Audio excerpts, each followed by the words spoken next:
நிகழ்ச்சியில் நடனங்களிலும் காஞ்சேரின் தோழிகள் அனைவருக்கும் நன்றிகள்.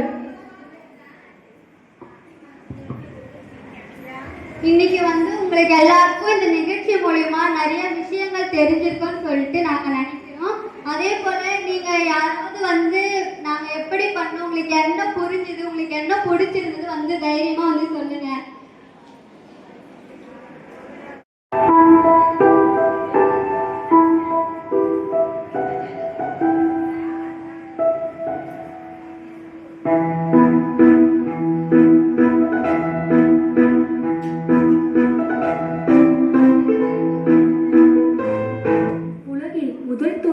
உயிரெழுத்துக்கள் உன் பெயரால் உயிர் கொடுத்தவள் நீ.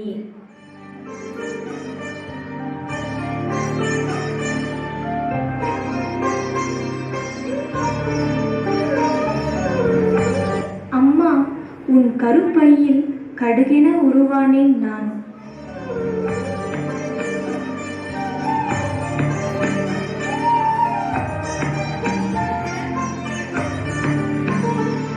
மசக்கையும் மயக்கமும் எனக்காக பொறுத்தாய் நீ.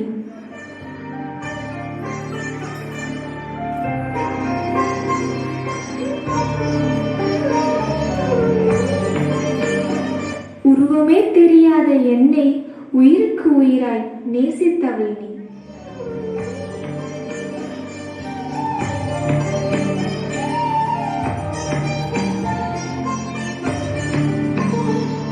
என்னை கருவறை என்னும் தேரில் வைத்து ஊர்வலமாய் நடந்தவள் நீ.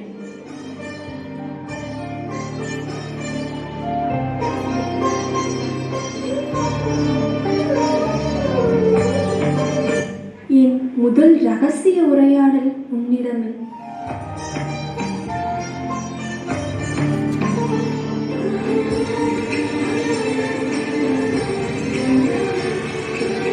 உடலோடு சண்டையிட்டு குருதி பல வீணாக்கி விழா எலும்பை விலக்கி கத்தி கதறி பல மணி நேர போரின் பின்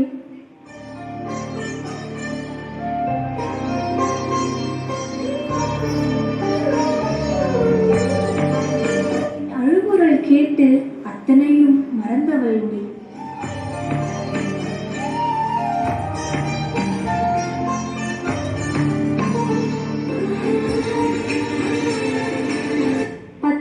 பல இருந்து எனக்கு பாலூட்டியவள் நீ. ஆக பெரும் நோயையும் அறுத்து எரியும் அமுதை ஊட்டியவள் நீ.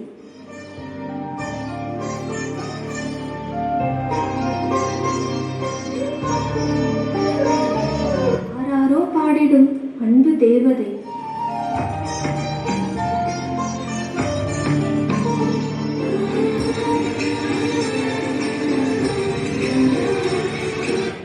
தூளி கட்டி ஆட்டும் அவள் சேலை.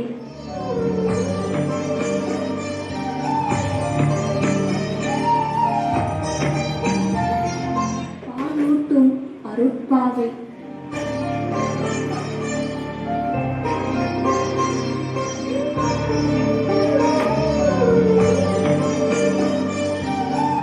அன்பாய் காத்த இருளை கேட்டாலும் கிடைத்திடுமா? அன்பாய் காத்த இருளை கேட்டாலும் கிடைத்திடுமா?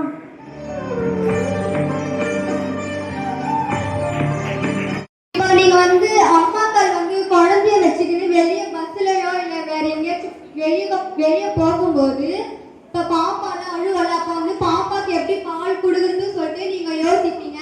அப்படி யாரும் பயப்பட வேணாம். நீங்க எங்கேயாச்சும் வெளியே போகும்போது பப்ளிக் பிளேஸ்ல, அதாவது ரயில்வே ஸ்டேஷன், பஸ் ஸ்டாண்ட், அந்த மாதிரி பொது இடங்கள்ல பால் ஊட்டுறதுக்குன்னு சொல்லி தனியா ஒரு ரூமே இருக்கு. அதனால நீங்க யாரும் பயப்பட வேணாம். பாப்பா அழுதுச்சுன்னா நீங்க அங்க போய் பால் கொடுத்துக்கலாம். அடுத்ததாக நம்ம ஒரு டான்ஸ், இதுவும் டான்ஸ் மாதிரி தான். கடவுள் படைத்ததுலயே ஒரு அற்புதமான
மாலை போல் வேறொன்று ஏதடா துளி துளி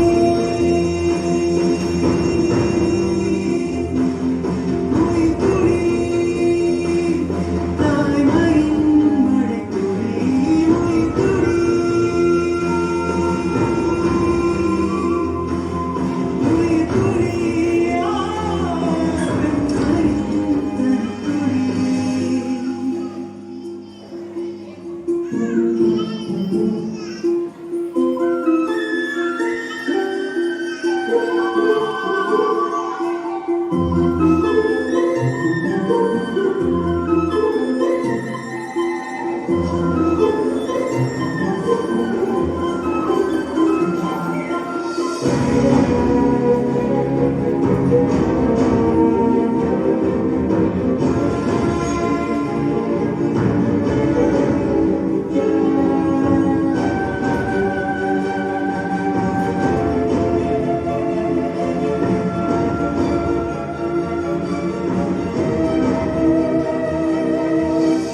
கவலைப்படாதீங்க. பிரஸ்ட் ஃபீடிங் அவ்வளோ சிக்கலான விஷயம் இல்லை. உங்களுக்கு தேவையானதெல்லாம் மற்றவங்கிட்ட ஒரு ஆதரவும் அதில் கொஞ்சம் அறிவு இருந்தாலே போதும். பிரஸ்ட் ஃபீடிங் கிளாஸ் அட்டென்ட் பண்ணுங்க. அப்புறம் உங்கள் பிரச்சனைகள்லாம் தீர்வு கிடைக்கும். சீமா என்னும் ரகசியமே நோய்கள் தீர்க்கும் அதிசயமே குழந்தை தேவை உணரும் அவளுடனே குறையா வரம் கோடி அளிக்கும் கடலே தவிர்க்கவோ தயங்கவோ ஏதுமில்லை வலியது பெரியது வெண்பேரலை துளி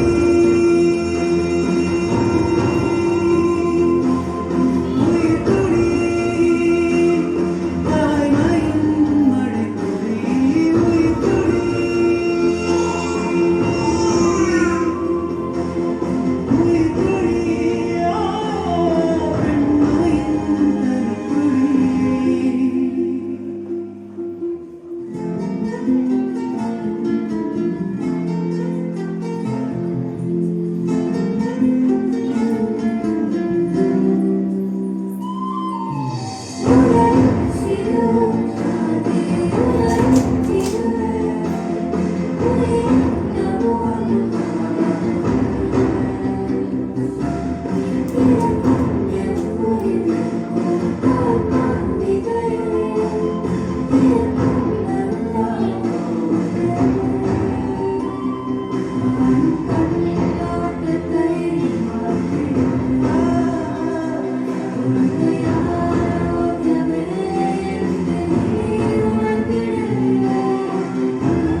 வர மாதிரி இந்த மெசேஜை சொல்ல வராங்க ராணி மேரி கல்லூரி மாணவிகள் ஒரு அழகான டான்ஸ் பண்ணுறாங்க. எல்லாரும் கிளாப் பண்ணலாம்ல, டான்ஸ் தானே. எங்களுக்கும் சரி கவர்மெண்ட் என்னென்ன திட்டங்கள் எடுத்துட்டு வந்திருக்காங்கன்னு சொல்ல வராங்க ராணி மேரி கல்லூரி மாணவிகள் லட்சிதா ஹேமலதா.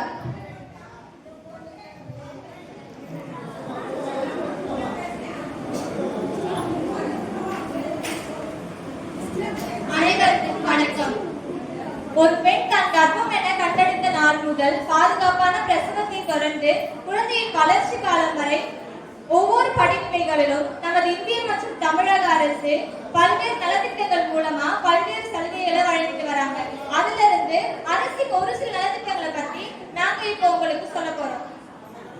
அதுல முதலாவதாக MAA திட்டம், மதர் அப்சல்யூட் அஃபெக்ஷன், அதாவது தாயின் முழுமையான பாசம். இந்த திட்டத்தின் முக்கிய நோக்கமே தாய்ப்பால் கொடுக்கும் நடைமுறைகள் மற்றும் இளம் குழந்தைகளுக்கு உணவளிக்கும் நடைமுறைகளை மேம்படுத்துதல், பாதுகாத்தல் மற்றும் ஆதரித்தல் மூலமா தாய்ப்பால் ஊட்டும் தாய்மார்கள் விகிதத்தை உயர்த்துவதுதான். இந்த திட்டத்துல கர்ப்பிணி பெண்கள் மற்றும் பாலூட்டும் தாய்மார்களுக்கு IYCF, அதாவது உகந்த குழந்தை மற்றும் இளம் குழந்தை உணவு, இதன் முறைகள் குறித்து ஆஷா எனப்படும் அங்கீகரிக்கப்பட்ட சமூக ஆர்வலர்கள் மூலமா ஆலோசனை வழங்கிட்டு வராங்க. இது மட்டும் இல்லாம மருத்துவர்கள் மற்றும் செவிலியர்கள் மூலமாகவும் ஆலோசனை வழங்குறாங்க. சிறப்பாக செயல்படும் குழுக்களுக்கு மாநில அளவில் அங்கீகரிக்கப்பட்டு ஊக்கத்தொகையாக ரூபாய் 10,000 வழங்குறாங்க. இந்த திட்டமானது மத்திய சுகாதாரம் மற்றும் குடும்ப நல அமைச்சகத்தால் செயல்பட்டு வருது. அடுத்த திட்டமாக பிரதான் மந்திரி மாத்ரு வதனா யோஜனா திட்டம். இந்திய அரசின் பெண்கள் மற்றும் குழந்தைகள் மேம்பாட்டு அமைச்சகத்தால் கர்ப்பிணி மற்றும் பாலூட்டும் தாய்மார்களுக்கு இந்த திட்டத்தின் மூலமா நிதியுதவி வழங்கிட்டு வராங்க. சமூக மற்றும் பொருளாதார ரீதியா பின்தங்கி இருக்கிற பெண்களுக்கு முதல் உரிமை வழங்கிட்டு வராங்க. நீங்க பெற்றுக்கொள்ளும் முதல் குழந்தைக்கு 2 தவணையாக 5,000 ரூபாய் தராங்க. நீங்க கர்ப்பமானதை உறுதி செய்த முதல் 12 வாரத்துக்குள்ள அருகில் இருக்கிற அங்கன்வாடி மையத்துல பதிவு பண்ணும்போது கர்ப்ப காலத்தின் 6 மாதத்துக்குள்ள முதல் தவணையா உங்களுக்கு 3,000 ரூபாய் தராங்க. குழந்தை பிறப்பை பதிவு செய்ததும் 2வது தவணையா 2,000 ரூபாயும் 14 வார வயது வர அந்த குழந்தைக்கான அனைத்து தடுப்பூசியும் இந்த திட்டத்தின் கீழே இலவசமாகவே தராங்க. இது மட்டும் இல்லாம நீங்க பெற்றுக்கொள்ளும் 2வது குழந்தை பெண் குழந்தையாக இருந்தா உங்களுக்கு ஒரே தவணையாக 6,000 ரூபாய் தராங்க. இதுக்கான தகுதிகள் என்னென்ன அப்படின்னு பாத்தீங்கன்னா, விண்ணப்பதாரர் கண்டிப்பா 19 வயது நிரம்பியவராகவும் ஏற்கனவே வேலையில் இருப்பவராகவும் கர்ப்பம் காரணமாக ஊதியத்தை இழப்பவராகவோ இருக்கணும். இது மட்டும் இல்லாம நீங்க கர்ப்ப காலத்திலேயே பதிவு செய்திருப்பது கட்டாயம் அப்படின்னு சொல்றாங்க. இதன் மூலமா தான் பெண் கருக்கொலைய குறைச்சிட்டு வராங்க. அடுத்த திட்டமாக ஒருங்கிணைந்த குழந்தை வளர்ச்சி திட்டம். இந்த திட்டமானது 6 வயது வரையிலான குழந்தைகள், வளர் இளம் பெண்கள், கர்ப்பிணி பெண்கள் மற்றும் பாலூட்டும் தாய்மார்களின் ஊட்டச்சத்து நிலையை மேம்படுத்துவதற்கான மைய இடமா திகழ்து. இந்த திட்டத்தோட முக்கிய நோக்கமே ஊட்டச்சத்து, சுகாதாரம், கல்வி ஆகியவற்றின் தேவைகளை பூர்த்தி செய்வதுதான். இந்த திட்டத்தின் மூலமா சத்துணவு வழங்குறாங்க. அதாவது அங்கன்வாடி மூலமா மதிய உணவு மற்றும் கூடுதல் ஊட்டச்சத்து உணவும், சுகாதார சேவையாக இலவச தடுப்பூசி மற்றும் சுகாதார ஆலோசனை வழங்கிட்டு வராங்க. இந்த திட்டமானது ஊட்டச்சத்து குறைபாட்டை குறைக்கவும் மற்றும் அதனால் ஏற்படும் இறப்பு விகிதத்தை குறைக்கவும் உதவுது. அடுத்ததாக ஜனனி சுரக்ஷா யோஜனா திட்டம். இந்த திட்டமானது கர்ப்பிணி பெண்களுக்கிடையே, அதிலும் குறைந்த வருமானம் கொண்ட குடும்பங்களுக்கிடையே நிறுவன பிரசவங்கள் அப்படின்னா அரசு மருத்துவமனைகள்ல பிரசவிக்கும் போது தாய் மற்றும் சேயோட இறப்பு விகிதங்களை குறைப்பதற்காக இந்த திட்டம் வடிவமைக்கப்பட்டிருக்கு. முக்கியமா எஸ்டி மற்றும் எஸ்டி பெண்களுக்கு முதல் உரிமை வழங்கிட்டு வராங்க. நீங்க அரசு மருத்துவமனைகள்ல மட்டும்தான் பிரசவிக்கணும் அப்படின்னு இல்ல, அங்கீகரிக்கப்பட்ட தனியார் மருத்துவமனைகள்ல பிரசவிக்கும் போதும் இந்த திட்டத்தின் கீழே உங்களுக்கு சலுகைகள் கொடுத்துட்டு வராங்க. கிராமப்புறங்கள்ல ஒரு பெண் அரசு மருத்துவமனையில பிரசவிக்கும் போது 1,400 ரூபாயும், நகர்ப்புறங்கள்ல ஒரு பெண் அரசு மருத்துவமனையில பிரசவிக்கும் போது 1,000 ரூபாயும் 400 ரூபாய் மதிப்புள்ள ஆஷா தொகுப்பும் உங்களுக்கு வழங்கிட்டு வராங்க. இது மட்டும் இல்லாம நீங்க வீட்டுல தான் பிரசவிக்கணும் அப்படின்னு விரும்புறீங்க அப்படின்னா உங்களுக்கும் உதவித்தொகையாக 500 ரூபாய் வழங்கிட்டு வராங்க. இந்த திட்டத்தோட முக்கிய நோக்கமே ஆரம்ப கால தாய்ப்பால் ஊட்டுதலை ஊக்குவிப்பதுதான். அடுத்த திட்டமாக ஜனனி சிசு சுரக்ஷா காரியகரம். இத்திட்டத்தின் கீழ் பொது சுகாதார நிறுவனங்களில் பிரசவிக்கும் கர்ப்பிணி பெண்களுக்கு சிசேரியன் உட்பட இலவச பிரசவத்திற்கும் உரிமையுடையவர்கள் ஆகிறாங்க. புதிதாக பிறந்த குழந்தைக்கு 1 வயது வரை எந்த விதமான நோய் ஏற்பட்டாலும் அதற்கான செலவையும் அரசே ஏற்கனவே சொல்றாங்க. இது மட்டும் இல்லாம இலவச மருந்து பொருட்கள், நுகர்வோர் பொருட்கள், மருத்துவமனையில் தங்கி இருக்கும் போது ரத்தம் தேவைப்பட்டாலும் இதையும் இத்திட்டத்தின் கீழே ஏற்படுத்தி தராங்க. இது மட்டும் இல்லாம சிகிச்சைக்காக மருத்துவமனைக்கு சென்று திரும்பும் போது போக்குவரத்து வசதியை ஏற்படுத்தி தராங்க. பிரசவத்தின் போது குடும்பங்களில் ஏற்படும் நிதி சுமையை குறைப்பதை முதன்மையாக கொண்டு இத்திட்டம் செயல்பட்டு வருது. இந்த மாதிரி பல்வேறு நலத்திட்டங்களை உங்களுக்காகவும் உங்களோட குழந்தைகளுக்காகவும் நமது அரசாங்கம் நடத்திட்டு வராங்க. இதை நீங்களும் சரியா பின்பற்றி பயனடையணும் அப்படின்னு நாங்க கேட்டுக்கிறோம். நன்றி.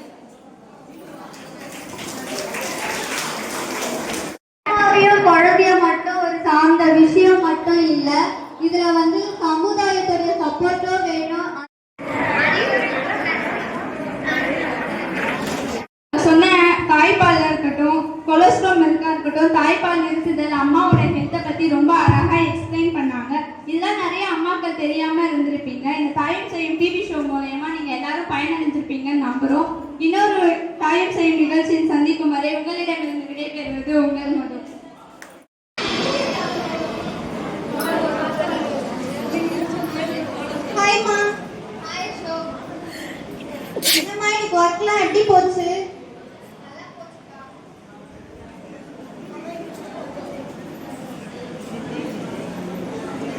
தண்ணிய.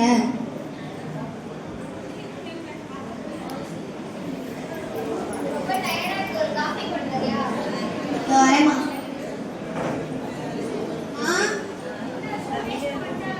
வந்துட்டாமா, ஒரு காஃபி கேட்டேன். தேங்க்ஸ்மா. ரேஷ்மா,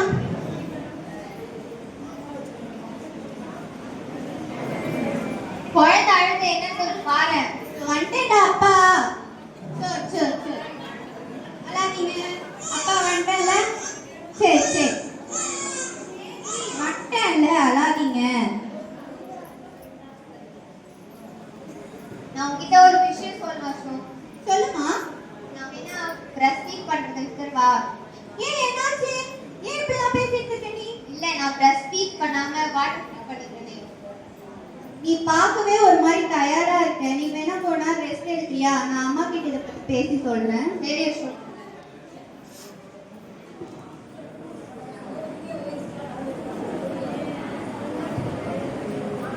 அம்மா, நைட் டின்னருக்கு என்ன பண்ற?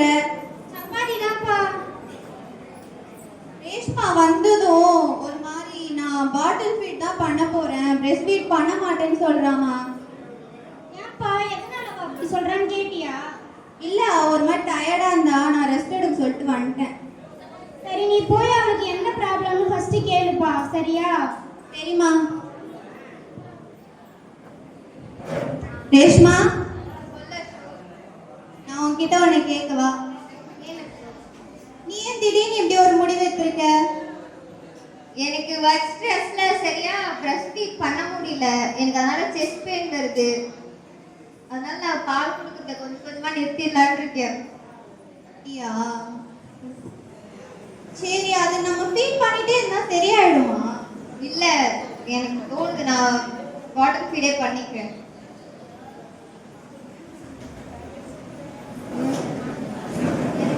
ஸ்ட்ரெஸ் அசோக், உனக்கு சொன்னா புரிய மாட்டேங்குது. எல்லாரும் ஒரு மாதிரி பேசுறாங்க. எனக்கு அது ரொம்ப டிஸ்டர்பா இருக்கு மென்டலி. நீ ஏன் மத்தவங்க சத்தம் காதல வாங்க? எல்லாரும் பேசுறாங்கல்ல. அப்படியா? நீ பேசாம ஒர்க்ல இருந்து கொஞ்சம் பிரேக் எடுத்துக்கிறியா? ஏன் என்ன வேலைக்கு சொல்ற? நான் அப்படி சொல்லட்டமா, நான் தான் நல்லா ஏர்ன் பண்றேன்ல, நான் ஃபேமிலியை நல்லா போதும், நிறுத்துறியா? என் ஃபேமிலி எனக்கு எப்படியோ அப்படிதான் என் ப்ரொஃபஷனோ. என்னால ஒர்க் விட்டெல்லாம் நிற்க முடியாது.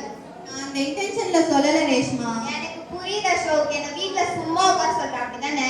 நான் அப்படி சொல்ல வரேன். என்னால வீட்ல சும்மாலாம் இருக்க முடியாது. நான் சொன்னேன்லம்மா, அவ பாட்டில் ஃபீட் தான் பண்ணுவாங்க. சரி, நீ போப்பா, நான் பேசிக்கிறேன். உட்காரு, உன்கிட்ட கொஞ்சம் பேசு. உன் கஷ்டம் எனக்கு புரியுதுமா. இந்த டைம்ல உன் மைண்ட் செட் அப்படிதான் இருக்கும். அதுக்கெல்லாம் நீ போய் ஃபீல் பண்ணிட்டு இருக்காத. உன்னோட ஒர்க்கையும் ஸ்ட்ரெஸ்ஸையும் மட்டும்தான் பார்க்குற. குழந்தையோட ஹெல்த் தானே நமக்கு முக்கியம். ஃபீட் பண்ணலாம் உனக்கும் பிரச்சனை வரும், குழந்தைக்கும் பிரச்சனை வரும். பிரஸ்ட் ஃபீடிங் பண்ணால் அழகு போயிடுன்றதெல்லாம் அந்த காலத்துலேயே யாருமே நம்பலை. இந்த காலத்தில் இவ்வளோ சயின்ஸ் டெக்னாலஜிலாம் வந்துருச்சு, இது போய் நம்பிட்டு இருக்க. பக்கத்து வீட்டு அக்காவோட மருமக கூட அவங்க குழந்தைக்கு வந்து பிரஸ்ட் ஃபீட் பண்ணாததால அடிக்கடி உடம்பு சரியாமல் போயிடுதான். அவங்க அடிக்கடிக்கு ஹாஸ்பிட்டல் கூட்டு போயிட்டு இருக்காங்க. அவங்க ஆயா வந்து என்கிட்ட அழுது புலம்பி சொல்லிட்டு போறாங்க, நீயும் ஃபீட் பண்ணாதம்மா, குழந்தை ஹெல்த்தியா இருக்கும். நீ கொஞ்சம் யோசிச்சு பாருமா, சரியா? சரிங்க. சரிம்மா.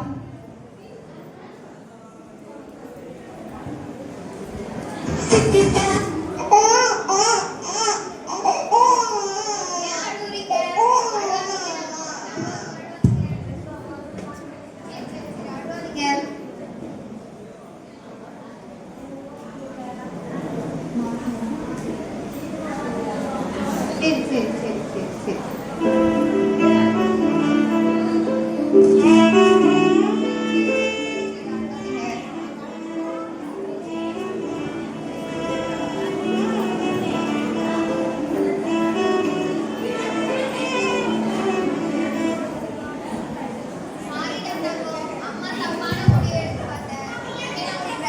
பண்றேன்.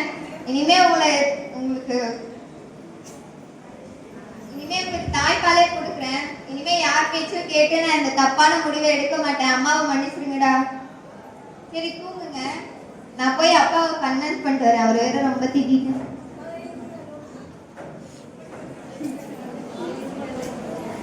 அசோக், சொல்லுமா. ரொம்ப சாரி அசோக், நான் மத்தவங்க பேசுறத கேட்டு நம்ம குழந்தையோட ஹெல்த்தை பார்க்காம விட்டேன். என்ன மன்னிச்சிரு. நான் இனிமே நம்ம குழந்தைக்கு பிரஸ்ட் ஃபீட் பண்றேன். நான் சாரி ரேஷ்மா, நீ சொன்னப்ப நான் கோவப்பட்டிருக்க கூடாது. நான் உனக்கு சப்போர்ட் தான் பண்ணிருக்கணும். உன்னை வறுத்து விட்டு நிக்க சொன்னதுக்கு ரொம்ப சாரி ரேஷ்மா. நீ மற்றதை பற்றிலாம் நினச்சி கவலைப்படாத. நான் உனக்கு ஹெல்ப் பண்ணுறேன். வீட்டு வேலையிலையும் சரி எல்லாத்துலேயும் நான் உனக்கு சப்போர்ட்டிவாக இருக்கேன். சரியா? நீ எதுக்கும் கவலைப்படாத. எப்பயும் போல மில்க் நீ வீட்லேயே ஸ்டோர் பண்ணிட்டு போ. நானும் அம்மாவும் குழந்தைய நல்லா பார்த்துக்கிறோம். சரியா? சாரி ரேஷ்மா. நானும் சாரி அசோக். இனிமே அந்த மாதிரி பேச மாட்டேன்.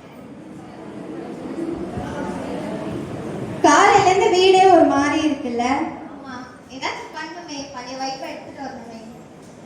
டான்ஸ் ஆடலாமா?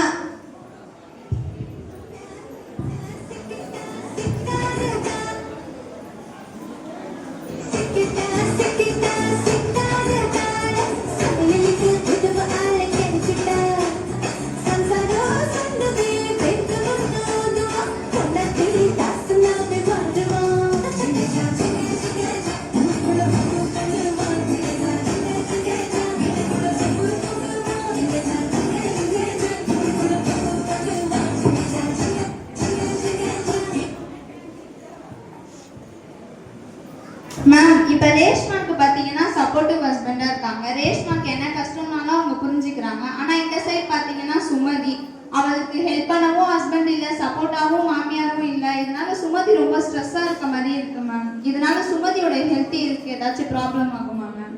கண்டிப்பா ஒரு அம்மாவோட மனநிலை பொறுத்து, அதாவது அவங்க பயத்துல இருந்தாலோ இல்ல ஸ்ட்ரெஸ்ல இருந்தாலோ இல்ல டிப்ரெஷன்ல இருந்தாலோ அவங்களோட பால் உற்பத்தி வந்து கண்டிப்பா சேஞ்ச் ஆகும். அதாவது பால் உற்பத்திக்கு தேவையான 2 ஹார்மோன், அதாவது ஆக்சிடாசின் மற்றும் புரோலாக்டின் அப்படின்னு சொல்லக்கூடிய 2 ஹார்மோனோட சுரப்பு படிப்படியா கம்மியாகும். இந்த ஆக்சிடாசினோட சுரப்பு கம்மியாச்சு அப்படின்னா அம்மானால ஒழுங்கா தாய்ப்பால் கொடுக்க முடியாது. குழந்தைக்கும் வளர்ச்சியில நிறைய தடை ஏற்படும். இதனாலதான் சொல்றோம், தாய்ப்பால் கொடுக்கறதுன்றது அம்மாவோட வேலை மட்டும் கிடையாது. அவங்களோட உறவினர்கள், அதாவது அவங்களோட ஹஸ்பண்ட், அவங்களோட மாமியார், அவங்க அம்மா அப்படின்னு கூட இருக்கிற எல்லா உறவினர்களோட அரவணைப்பும் இருந்தாதான் அம்மானால ஒழுங்கா ஹெல்த்தியா இருக்க முடியும். அதே மாதிரி குழந்தையும் ஹெல்த்தியா இருக்கும். ஓ, இவ்வளோ நாள் குழந்தை பிறந்தா அது அம்மாவோட கடமை நினைச்சோம் மேம். ஆனால் அப்படிலாம் கிடையாது. ஹஸ்பண்டும் சப்போர்ட்டிவாக இருக்கணும், மாமியாரும் ஹெல்ப் பண்ணால் மட்டும்தான் அம்மாவோட ஹெல்த்தும் நல்லா இருக்கும், குழந்தையும் நல்லா ஆரோக்கியமாக இருக்கும்னு புரிஞ்சுக்கிட்டோம் மேம். இவ்வளோ நேரம் உங்கள் டைமை தாயும் செய்யும் டிவி ஷோக்காக எனக்கு ரொம்ப நன்றி மேம். எல்லாருக்கும் எல்லாமே தெரியணும்ட்டு நீங்கள் ரொம்ப அழகாக எல்லாமே எக்ஸ்பிளைன் பண்ணீங்க. ரொம்ப தேங்க்ஸ் மேம். எல்லாருக்கும் நன்றி. என்னென்ன நியூட்ரியன்ஸ் எடுத்துக்கணும், சத்துக்கள் எடுத்துக்கணும்னு சொன்னதுக்கு.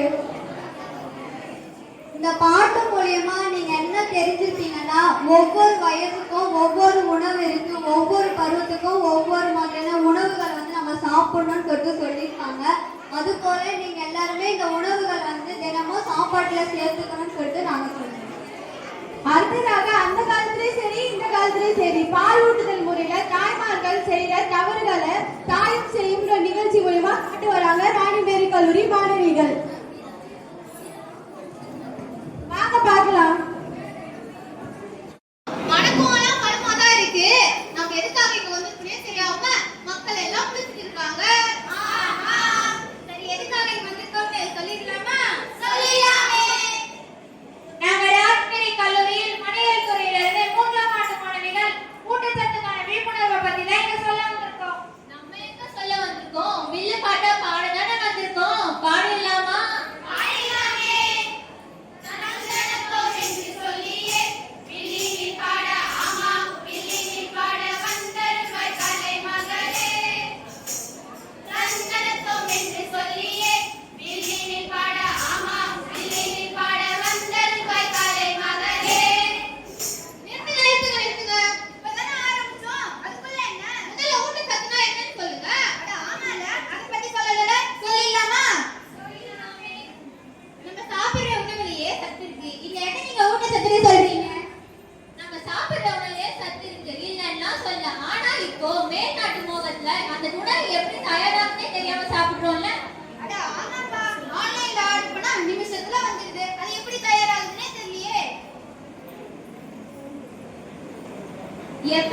எதை பத்தியும் தெரியாம ருசியா இருக்க ஒரே காரணத்துக்காக மட்டுமே சாப்பிடுறோம். இதனால உணவுல இருக்கிற சத்து உடம்புல சேராம உடம்புல சத்தும் குறைஞ்சு நோய் ஏற்படுது. அந்த காலத்துல எல்லாம் கூழும் களியும் தான் குடிச்சாங்க. அதனாலே அவங்க ஆரோக்கியமா வாழ்ந்தாங்க. இப்பெல்லாம் ஆடி மாசம் வந்தாதான் நம்ம கூழே குடிக்கிறோம். அப்போ இருந்த உணவு முறையா மாறிடுச்சு. அதனால நோயும் அதிகமாயிருச்சு. இந்த மாதிரி நோயெல்லாம் வராம தடுக்கிறதுக்காக தான் ஆரோக்கியமான உணவை எடுக்கணும்னு சொல்றாங்க. அதுக்கு தேவையான ஊட்டச்சத்தை பத்தியும் ஒவ்வொரு பருவத்தை பத்தியும் தான் நம்ம இப்ப சொல்ல வந்திருக்கோம். பருவமா? ஆமா, ஒவ்வொரு பருவத்துக்கும் தகுந்த மாதிரி ஊட்டச்சத்தும் அதோட அளவும் மாறுபடும். ஓ அப்படியா? ஆனா ஆமாங்க, குழந்தைங்க பெரியவங்க ஒரே மாதிரி உணவு எடுத்துக்கிறது இல்லைல்ல. கர்ப்பிணி பெண்கள் மட்டும் ஏன் அப்போ அதிகமான உணவு எடுத்துக்கணும்னு சொல்றாங்க? அம்மா ஒழுங்கா உணவு எடுத்துக்கிட்டாதானே முதல் பருவமான குழந்தை பருவத்துக்கு தேவையான ஊட்டச்சத்து போய் சேரும். சரி, முதல் பருவம் குழந்தை பருவம்னு சொல்றீங்க. அதுல தாயும் சரி இணைய மாதிரி ஒரு பாட்டு பாடிடுவோமா?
நல்லா கேட்டப்போ தாய்ப்பால் இல்லாத சத்தா குழந்தை வளர்ச்சிக்கு தேவையான அனைத்து சத்தும் தாய்ப்பால்ல தான் இருக்கு.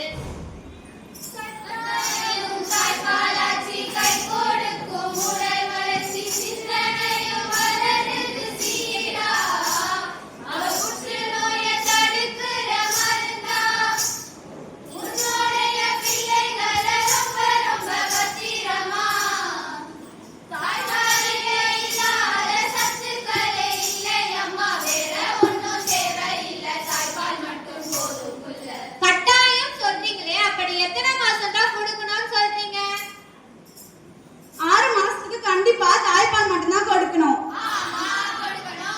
ஏன்னா குழந்தையோட செரிமான மண்டலம் சரியா வளர்ச்சி அடைஞ்சிருக்காது. 6 மாசத்துக்கு அப்புறம் வேணா பருப்பு தண்ணி, காய்கறிகள், பழங்கள்லாம் மசிச்சு கொடுக்கலாம்.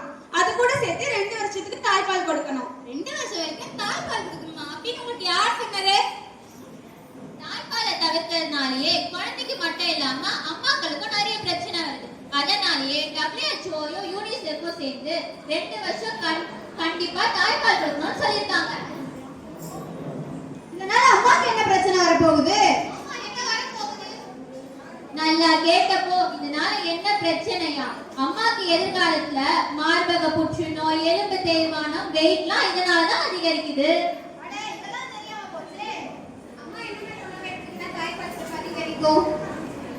முருங்கைக்கீரை, மலைப்பூண்டு, ஆஹா, பப்பாளிக்காய், பால் சூறா, ஆஹா, தேனாய் இனிக்கும் ஆரக்கிழங்கு, ஆஹா, ஏத்துக்கோங்க பால் சுரங்க, ஆஹா. தாய்க்கு முதல பால் மஞ்சள் நிறத்துல வருது, அது குழந்தைங்களுக்கு கொடுக்கலாமா? குழந்தை பிறந்ததுக்கு அப்புறம் தாய்க்கு வர முதல் பால் தான் நம்ம சீம்பால்னு சொல்றோம். இது மஞ்சள் நிறத்துல இருக்கிறதுனால நிறைய பேர் கொடுக்கறத தவிர்த்துறாங்க. ஆனா இதுலதான் குழந்தை வளர்ச்சிக்கு தேவையான அனைத்து சத்தும் இருக்கு. நோய் எதிர்ப்பு சக்தி, குளோபின் புரதம்லாம் அதிகமா இருக்கு. அதனால தாராளமா கொடுக்கலாம். சீம்பால் கொடுத்தா இவ நோய் விட மாட்டா.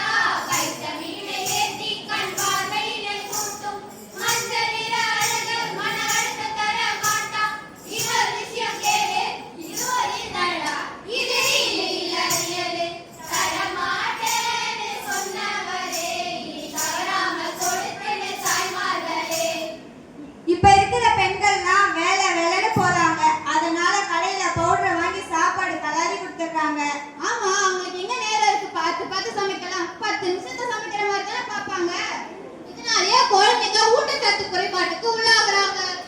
இதுக்கு ஒரு தீர்வு தான் சொல்லுங்களேன். இதோ நான் சொல்றேன் கேளுங்க. வேலைக்கு போறது முக்கியம் தான், அதை விட குழந்தைங்களுக்கு தேவையான ஊட்டச்சத்து முக்கியம் தானே.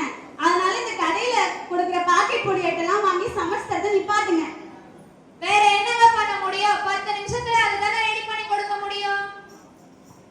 இதுதான் உங்க பிரச்சனையா? 10 நிமிஷத்துல என்ன உணவு செய்ய முடியும்னு நான் சொல்றேன், நோட் பண்ணிக்கோங்க தாய்மார்களே. நீங்க வீட்லயே ஸ்டோர் பண்ணி வச்சுக்கிற மாதிரி பருப்பு பொடி, கொள்ளு பொடி, பச்சை பயிறு பொடி, முருங்கைக்கீரை பொடி இதெல்லாம் செஞ்சு வச்சுக்கிட்டா 10 நிமிஷத்துல பதறாம செஞ்சிடலாம் தாய்மார்களே. இது குழந்தைங்களுக்கு ஊட்டச்சத்தையும் அதிகரிக்கும்.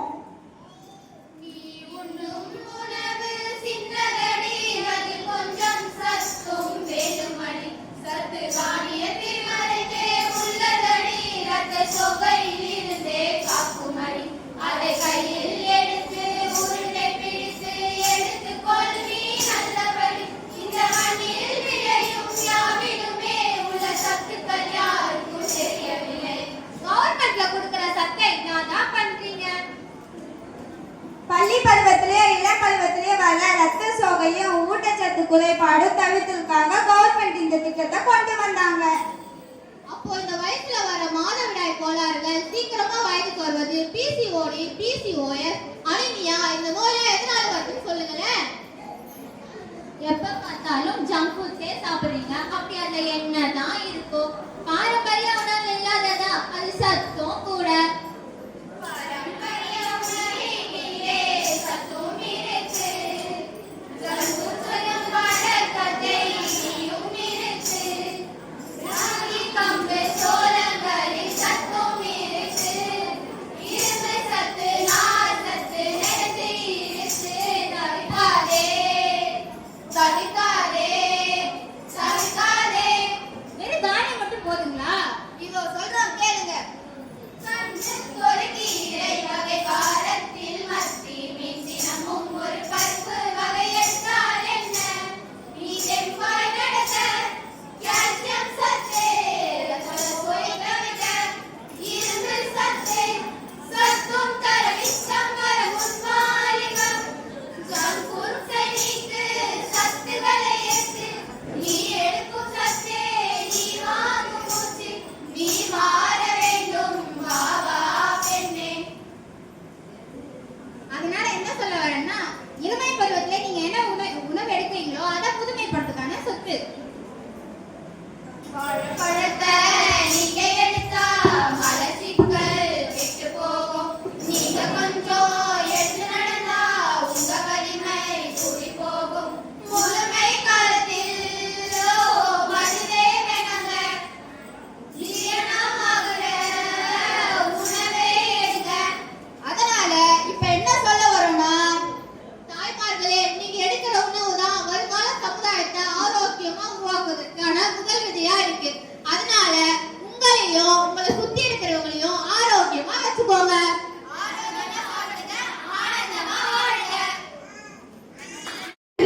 அதனால இதுக்கப்புறம் உங்க குழந்தைகளுக்கு சரியான முறையில தாய்ப்பாலும் அதுக்கு ஏற்ற வகையில அளவான உணவுகளும் தரணும். அப்பதான் PCOD, அனிமியா, ஒபிசிட்டி போன்ற நோய்கள் வராம காப்பாற்ற முடியும். தேங்க்யூ கேர்ள்ஸ், ஒரு அழகான மைமை கொடுத்ததுக்கு. உங்களுக்கு எல்லாருக்கும் மைம் பிடிச்சிருந்ததா? உங்களுக்கு என்ன தெரிஞ்சிச்சு மைம்ல இருந்து?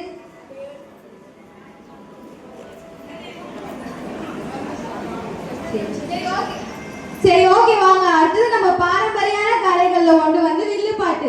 அந்த வில்லுப்பாட்டு மூலியமா தாய்ப்பாலின் முக்கியத்துவத்தை பத்தி எடுத்து சொல்ல வராங்க ராணிமேரி கல்லூரி மாணவிகள். இந்த சாங் குழந்தையா இருந்தாலும் சரி, வயசானவங்களா இருந்தாலும் சரி, பிரெக்னெண்டா இருந்தாலும் சரி, எல்லாருக்குமே ஒரு பிடிச்ச சாங்கா இருக்கும். நீங்களும் என்ஜாய் பண்ணுவீங்கன்னு நாங்க நினைக்கிறோம். வாங்க இப்ப எல்லாரும் சாங் பார்க்கலாம்.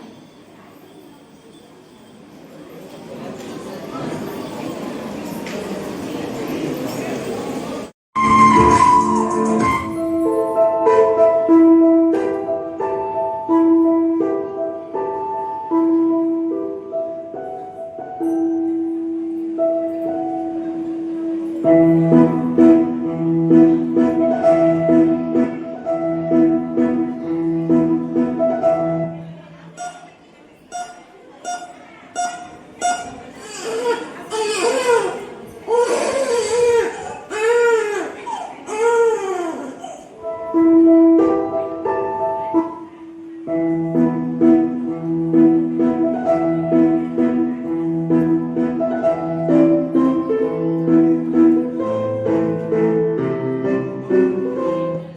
அம்மா எனக்கு அதிகமான அளவு தாய்ப்பால் கொடுத்தாங்க.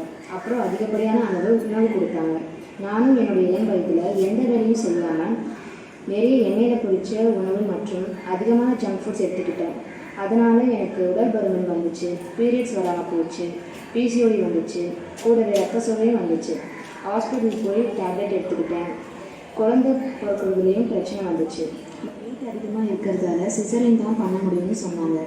என் குழந்தைக்கும் இந்த மாதிரி பிரச்சனை எதுவும் வரக்கூடாது, அதனால் என் குழந்தைக்கு சரியான முறையில் தாய்ப்பால் கொடுப்பேன். நீங்களும் உங்கள் குழந்தைக்கு இந்த மாதிரி எந்த பிரச்சனையும் வராமல் இருக்க சரியான அளவு தாய்ப்பால் கொடுங்க.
சரி, கவர்மெண்ட் என்ன நடவடிக்கை எடுத்தாங்க? இதனால நம்ம கவர்மெண்ட் வந்து 1992ல WHO and UNICEF இணைந்து ஆகஸ்ட் ஃபர்ஸ்ட் வீக் வந்து உலக தாய்ப்பால் வாரமா கொண்டாடுறாங்க. இது மட்டும் இல்லாம ஒவ்வொரு வருஷம் ஒவ்வொரு தலைப்புல வந்து இந்த நிகழ்ச்சி வந்து கொண்டாடுறாங்க. இத்தனை நாளா இது தெரியாம போச்சு. சரி, இந்த நிகழ்ச்சியோட நோக்கம்னா என்ன? இந்த நிகழ்ச்சியோட நோக்கம் வந்து 3 இருக்கு. ஃபர்ஸ்ட் என்னன்னா தாய்ப்பாலை பற்றி மக்களுக்கு வந்து விழிப்புணர்வு ஏற்படுத்தணும். ரெண்டாவது வந்து அம்மாக்கள் வந்து குழந்தைகளுக்கு வந்து தைரியமாகவும் தெளிவாகவும் தாய்ப்பால் கொடுக்கணும். மூணாவது என்னன்னா நம்ம வந்து தாய்ப்பால் கொடுக்கறது மூலியமா நம்ம வந்து ஆரோக்கியமான தலைமுறையை வந்து உருவாக்க முடியும். சரி, ஓகே. ஒரு வருடமும் ஒரு தலைப்பு நடக்கும்னு சொன்னேன். அப்ப இந்த வருடம் என்ன தலைப்புல பண்ண போறோம்? இந்த வருடம் நம்ம வந்து எந்த தலைப்பில் இந்த நிகழ்ச்சியை கொண்டாட போறோம்னா தாய்ப்பாலுக்கு வந்து தாய்ப்பால் முக்கியத்துவத்தை பத்தி தெரிஞ்சுக்க போறோம். இன்னைக்கு எந்த தலைப்புல கொண்டாட போறோம்னா தாய்ப்பால் கொடுப்பதற்கு முன்னுரிமை கொடுங்கள், நிலையான ஆதரவு அமைப்புகளை உருவாக்குங்கள் என்ற தலைப்புல தான் வந்து இந்த நிகழ்ச்சியை வந்து கொண்டாட போறோம். அப்ப நம்மளும் தாய்ப்பாலோட முக்கியத்தை பத்தி தெரிஞ்சுக்க போறோம். இங்க இருக்க எல்லாருக்கும் சொல்ல போறோம். அது விழாவாவே கொண்டாட போறோம். சரிதானே? ஆமா சந்தியா. அதுக்கப்புறம் வந்து தாய்ப்பாலை பற்றிய அறிவையும் பக்காவா எடுத்துன்னு போறோம். சரி, போதும் நம்மளே பேசிட்டு இருக்கோம். ப்ரோக்ராம் ஆரம்பிக்கலாமா? ஆரம்பிக்கலாம். எல்லாரும் சைலண்டா இருங்க. பட் அட்டென்ஷன் கொடுங்க. இப்போ நம்ம வந்து ஃபைன் பார்க்க போறோம். இது வந்து சமுதாயத்தில் நடக்கிற உண்மையான நிகழ்வு